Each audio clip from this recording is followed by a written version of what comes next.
Alright, we're on page 170. We spoke about religious conceit or arrogance due to being religious, and we mentioned that those two things should not be allowed to go together. If you're so religious, then why are you looking down on other people? And if you're looking down on other people, how could you consider yourself so religious? And we spoke about this in depth. I mentioned that, to the contrary, the higher you grow on your spiritual scale, the closer you are to Hashem. The closer you are to Hashem, the more precise and demanding He is of you. Like we mentioned, the janitor in a company could, I don't know, be convicted of some kind of fraud. But no, there's no pressure on the CEO to fire the janitor who's convicted for fraud. Maybe even if he keeps him, it doesn't make a bad name for his company. But if the vice president of the company is convicted of fraud and he's not fired, then that reflects bad on the whole company. The same thing, if you really consider yourself to be so close to Hashem, you are held to a double standard. It's a different standard. When you signed up for the job, you knew that you were... The big question always was with the president or a rabbi or a priest, or why do we always hold them up to different standards than anybody else? And it could be that it's a mistake that you do, because it's a flaw in thinking that this person doesn't have human conditions. There are things that are human conditions. Every human has these conditions, but then again, there's a standard. We expect that when someone takes a job that puts them on a pedestal, that they live up to the expectations. Nobody made you take that job, but if you take that job, you should live up to a certain standard. So, in fact, if you consider yourself extra pious and extra religious and extra spiritual, then you should be living a very extra pious, extra spiritual, extra religious life, and that would stop you from ever thinking that you had done enough, because there's never enough that you can do when you're held up to a much higher standard. That being said, Rabbeinu Avraham, the son of the Rambam, tells us, the last sentence we read last night, however, one may occasionally need to deviate somewhat from outward humility for the benefit of the law, as we will explain later. We will explain it later. I wanted to jump to it for today to understand this concept, because it's an important one. So we're going to switch to page 181, and we're reading out of order.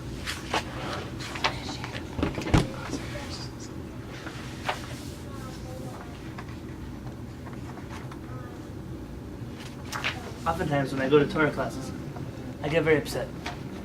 I mean, I get upset for all kinds of reasons, but Torah classes have their own special reason. Especially when it comes to classes on ethics and morals and character traits. Because I sometimes feel like we're expecting human beings to have superhuman character traits. We talk about anger. You should never get angry. Pride. You should never be proud. Judge everybody favorably. And these blanket statements are very damaging. Very damaging. If there's a woman who comes to you from a battered relationship, she's being abused at home, and you say, judge everybody favorably, don't be so proud, be very humble. What you're in essence doing here is destroying someone else's life in some kind of thought that you're being so pious and holy. You're an enabler. Worse than an enabler. I would say worse than an enabler. Right, you are an enabler, but worse than that. Because you're telling a person that this is what their God expects from them. What kind of craziness is that? If someone's beating you up, call the police, whatever it is needs to happen, you don't let that happen. In fact, I've sat in countless classes from traveling rabbis. Traveling rabbis are good. They're like hit and run drivers. They come in, they give a speech, and they disappear. They don't have to take any responsibility for anything they said until now. And they don't have to deal with anything that happens in the community afterwards. They take their check and they travel to the next place to make problems. And they come through and they talk about family and relationships and marriage and raising children, and they have all kinds of wonderful values that even if they were wonderful, and I don't always think they are, they sound like you can be in the perfect marriage, you can be in the perfect relationship with your children, and there's no such thing as perfect, and every relationship has its issues, and it's because of those issues, in fact, oftentimes we're in those relationships in the first place, because we see a person, a real person. You don't want to live with a fake person. That was what you want to do. You marry a statue. You want a person who has a relationship. There's a give and take in a relationship. But knowing how to deal with it and compromise. You either can be right or you can be happy. It's always there's a sentence like that. I want to be right and happy. Why can't I be both? Why can't I be in a relationship where both of us value the truth? It doesn't mean that I always have to be right. I'm willing to compromise, but if I'm always compromising, then I'm turning the other person into a terrorist. I'm allowing them to become a person who knows they'll never face any opposition. That's also not fair. I'm dealing now with a situation in which there's a couple that's trying to make things work, but in their desire to make things work, really only in one spouse's desire to make things work, they're destroying their children's lives. And so you think that you're being so special by trying to make things work. And if you didn't have any children, I could say, yeah, you can live with the craziest person in the world. That's your problem. You want to live a life like that? Good for you. But look what it's doing to your children. Who allowed you to put their life on the line? But people don't think always correctly. They think in these beautiful ideas that never happen, and even if they were to happen, they would be tragic. A spouse is allowed to disagree with you. You don't have to always give in to you. Your children are allowed to do things in life sometimes that are not exactly what you wanted from them. In fact, we say that we have to respect our parents. You go to classes about how to respect your parents. Everything they tell you have to do, but that's not true. Not everything your parents tell you have to do. Aside from breaking the law, Torah law, you don't have to listen to your parents. What else? There are two categories of things you don't have to listen to your parents about. About marriage? About marriage. If they don't want you to marry somebody and you want to marry them. Shabbat. Oh, that's included if they want you to break the law. If they want to make a decision about where you study Torah, two things they can't get involved in is your relationship with another person, and they'll do it anyways, but they're not allowed to. You don't have to listen to them. Because if you want me to help you get into your jacket, or you want me to stand up when you walk into a room, or you want me to I don't know, sit next to you at the synagogue, that's fine. Those are minor things that I can go out of my way to do them if it makes you happy. But you want to dictate for me who I should spend the rest of my life with, even when you're not here anymore? You don't have the right to get involved in something that crucial. You can express your wishes, I can listen to them, or not. You want to decide which spiritual path I'm going to take in my life? You can't. Just like nobody should have decided that for you. And is it hard? Sure it's hard. And the first thing they do, I'm going to have a heart attack and I want to let you visit me in the hospital. Okay, if that's what needs to be, that's what needs to be. Rav Soloveitchik, when he heard, it's true, I don't know, when he got engaged to his wife,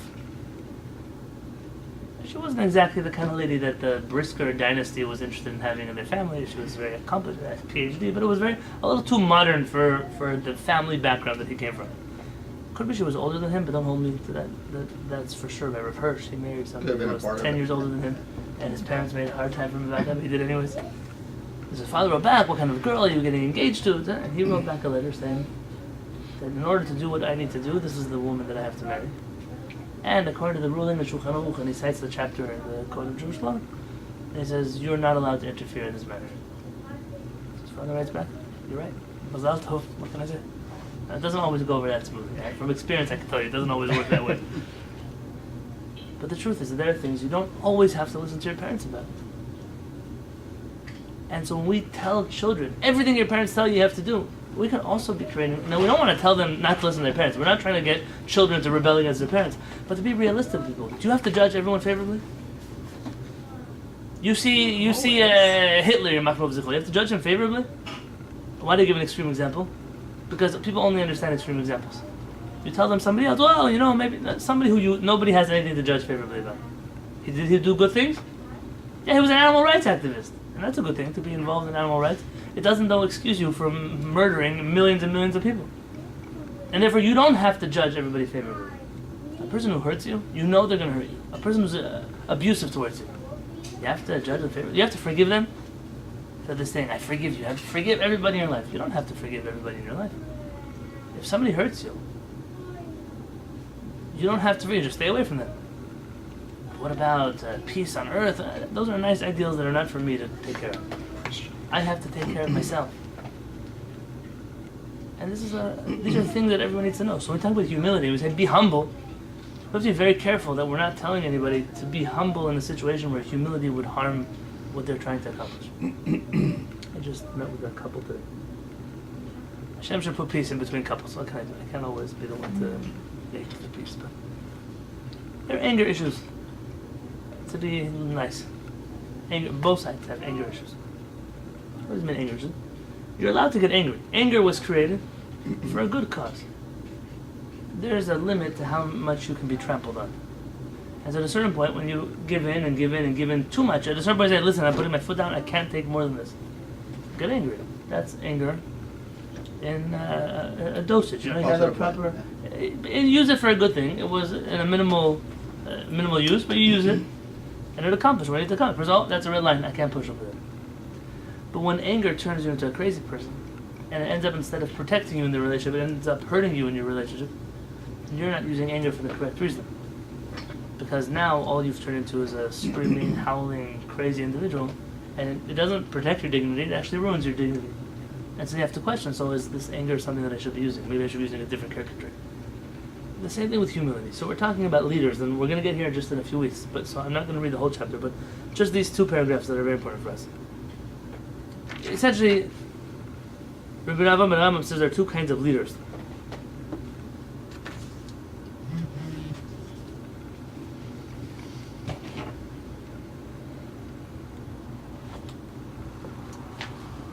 Let's say a rabbi and a king, or a president, or I don't want to talk about prime minister, or whatever you want to talk about. There are people who are, it's a small group of individuals, it's a yeshiva. There's a leader who, his job is to help people go up the spiritual ladder. And there are leaders who their job is to take care of entire communities. They're there to help people, family, to take care of taxes, to take care of war, all kinds of things. These are different kinds of leaders. We're talking about the second leader. ואילו המנהל בין הסוג השני, the second kind of leader, מחייבהו הצורך למה שבירא המסורת בפירוש הפסוק. He's required to adhere to our tradition, which is in the verse, Som tasim alech melech, place a king over you. שתהא אימתו עליך. What does it mean, place a king over you? His awe must be over you. You oftentimes find that people who claim to be anarchists are really fascists. They claim to not want anyone to rule over them, but it's only so they could rule over everybody else. It's a nice sheep and wolf in sheep's clothing. Where have an obligation to have a king? What does it have a king over you? What's the point of having a leader that you don't respect? What's the point of having a elected officials who's the guy of the country that no one wants to listen to?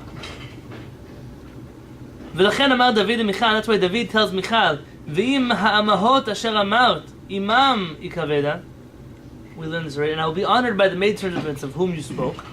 וזוהי סטייה מן הענווה החיצונית. This seems to be a deviation, but a necessary one, from outward humility.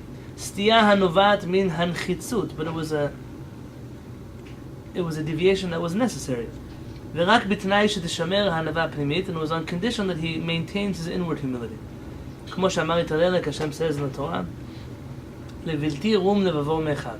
The king is allowed to be proud, meaning he has to execute people who disrespect him. That's the law of a king. You can't just let national pride go away.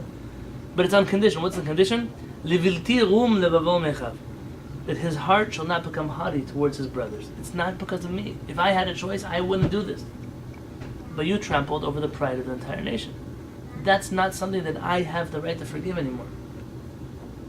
וכמו שהיה באמת את דוד, like it was by King David, כמו שנאמר, וליבי חלל בקרבי. David HaMelech says that my heart is emptied within me. What good does it serve to have... See, we deal with elected officials. Elected officials are very different than the olden days where we had kings and monarchs and leaders that had absolute authority. What was the point of having such a person? Why do they have to have this awe? Why do they have to maintain this? In fact, it could be that today a president can be judged by who he pardons as opposed to who he executes. It could be that we've moved into a little bit of a different direction. The purpose. There's a guy in our history, Saddam Hussein. Hashem should erase the memory. But, I'm going to say but it doesn't mean he's good. But it means something. When Saddam Hussein ruled over Iraq, there were no roadside car bombs. There were no killings in the middle of the street. There were no... Because people were terrified. He was crazy. Crazy in a cruel way, not in a funny, he's a clown. Crazy. He decided he didn't like a whole city, he would just kill them in the middle of the night. So what do people do? They don't mess with him. They don't want to get involved. We'll do whatever he says and more. We're going to make sure we stay away from him. Unfortunately, I was reading the news about this story about a boy. You might know better than I the whole story, but he stole some kind of sign in North Korea. North Korea? I'm talking about North Korea or South Korea? Which Korea is the one we don't go to? North Korea. Yeah, you know what I'm saying? Okay. He stole a sign. They put him in prison 15 years for stealing a sign. Now he's in a coma. I heard. Yeah, they just a terrible story. But some people don't realize that you still have coming here. You still Now you steal a sign from who was the lady who was in the office next door? She was running for Barbara Bree. Bree. B-R-I. Yeah, she's Jewish. She had signs all over University City. I don't know. People took the signs from in the garbage. Imagine if taking the sign off your lawn meant 15 years in prison. Hard labor. You would never touch a sign again. No. You would put whatever you want in my front yard. Leave your garbage around. I'm not touching it. This awe is not necessarily the most effective form of government, and we're not pushing for Saddam Hussein reign in the United States. That's not the point. There's no creativity. But this awe of leadership creates order. ומשום נחיצות זו לטובת השלטון, the placement of awe in the people causes them to fear their leader. Shilton is leader. Shilton is a rulership, like you say. We have this word in high holiday services. Sovereignty? כי ידענו השם אלוקינו, we know Hashem שהשלטון לפניך, that you are the only ruler. עוז בידך, גבוהה בימיניך. In some Sephardic Siddurim you might not be familiar because they use the word shultan, but it's the same word. Some books they have both words. Right. One in parentheses. שהטלת אימה בלב ההמון, because the place of fear in the hearts of the masses, מביאתו לפחוד מן השליט ולקבל גזירותיו ולמנוע עצמו מן העבירות. Authority, and this awe, causes them to fear their leader, to uphold his decrees and avoid disobedience. You know who has this kind of authority? Police officers. I would venture to say that half the people on the street who drive with seatbelts and at the speed limit don't do it because they really want to, but do it because they're terrified what's going to happen if a cop pulls them over. Meaning, if they knew that there were not going to be any police officers the next 20 miles, they might drive 100 miles an hour, and they might never drive with the seatbelt, and they might do whatever things they would do, because it has nothing to do with safety for them, and everything to do with I just don't want to get caught and pay a ticket or lose my license. Called street authority. There's once a guy who Sidewalk authority. he got a I don't know how many points do you get when you lose your license? 14. 14. Is there a number like that? What's the number of points? You don't know? 3 No. or 4. I think Several each- points, but it's more than one. I know that. More than one. Let's It's say like 5. Yeah, it's not that The ones many. a police officer pulled somebody Maybe over. Israelis they let get up And to he said- 14 points 3 or 4, I think. before. 3 or 4. He said, this is your second point in your license. He says, officer, what does that mean? He says, well, 3 more points, you get yourself a bicycle. This is but people have fear from, and that's important. If a person doesn't have awe, and you see this in places where people don't respect authority, they don't respect their police officers. I was once broken down, I won't tell you which neighborhood in New York, on the side of the road for 6 hours. And so nice. Go make it more. And I had a police officer that stayed with me. And because he was staying with me, because he was a bad neighbor, he wasn't staying with me, he was staying with my wife. He was afraid for my wife to be there alone. I was there with my baby. 6 hours. It took AAA 4.5 hours to respond to this phone call. New York, they told me that's a good amount of time. Here it's like 25 minutes and you cancel your membership. This is a... And because it was 1:30 in the morning, and it looked like it was the middle of the day, there were hundreds of people in the streets. And we were like the center of the attraction in the town. There was a young family with a police officer. His name was Officer O'Brien. It was like young Irish police officer. And they just wanted to upset this guy because they knew that he would never leave us to go arrest him. So they had this ATV. It's like a 4-wheel. They're not allowed to drive in New York City on the sidewalks. And they're doing hakafot. They're like just driving around his cars, cursing at him, the names they called him.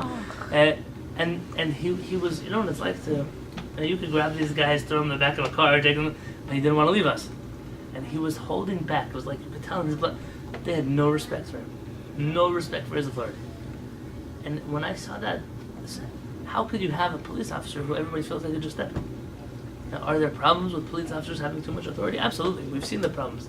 That's what happens when police don't have anyone to answer to. But the alternative could be worse. The alternative of anarchy in the streets, chaos, is a very dangerous thing. So it's important to instill this in the people. Amur Chazal, the Rabbi tells, Kevan shitmana adam parnas al-tzibur, once a person is appointed as a leader of a community, asur b'asiyat melacha b'fnei shloshah, he's forbidden to do any kind of physical labor in public. Most people don't know this. There's a famous rabbi in the East Coast. He was a car mechanic before he became a rabbi. Then he became the chief rabbi of a city. And he had a car problem. And he couldn't fix the car in public. because if they would see their chief rabbi underneath the car, they would. So he rolled into his garage, closed the garage door, and fixed his car. Now it sounds silly. It's very petty. Like why can? But you know when you see a person who's supposed to be on a certain light and they're doing things that. You come and you see the prime minister taking out his own garbage. That's true. He lives with a wife. His wife probably sends him outside to take out the garbage. But at the end of the day, he's the prime minister. He has to act differently. וחייבו כל מה שנזכר בהלכה אודות כבוד הדיין והראש והמלך הקהל ישראל, and all of these things that command us to respect the leaders, כל אחד ואחד לפי מדרגה, כפי מה שחייבה ההלכה. Every person is different. Not all the leaders are the same. You respect a mayor different than a governor, different than a president. וכל מה שהוצרך בזה לסטות מן הענווה החיצונית, and the reason why this leader is forced to deviate from what we would say is not from a level of humility, הוא לצורך, הוא לתועלת, ולא כדי לטעת גאווה בלב השליט. It's for a purpose, it's to help society, and not in order so he should be so proud. וכמה גדולה הסכנה אם מתאפס לגאווה פנימית המנוסה לפניו להתעלת, and how easy is it for a person to just fall and become part of this terrible conceit that comes from being a leader. ולכן, therefore, מחפש דרך השם, someone who's searching for Hashem. צריך שירחק מן השררה והשלטון. You should stay as far away as possible from any kind of leadership position. כל עוד הן הנחיצות הדתית מחייבתם, unless there's a religious need that compels you to assume authority. So Rabbi Abraham himself was the leader of the entire Jewish community of Egypt, and even some other countries. But the reason he assumed this position was clearly because he felt that if it wasn't for him, the religious level of the community would be neglected, and so he had to do it, but not because he wanted to do it. Because the dangerous, slippery slope of falling into real pride, not just acting and pretending, but real pride is very dangerous. And he says, not everyone can hold back. Not everyone can have that kind of self-discipline, and therefore it's better for a person just to stay away.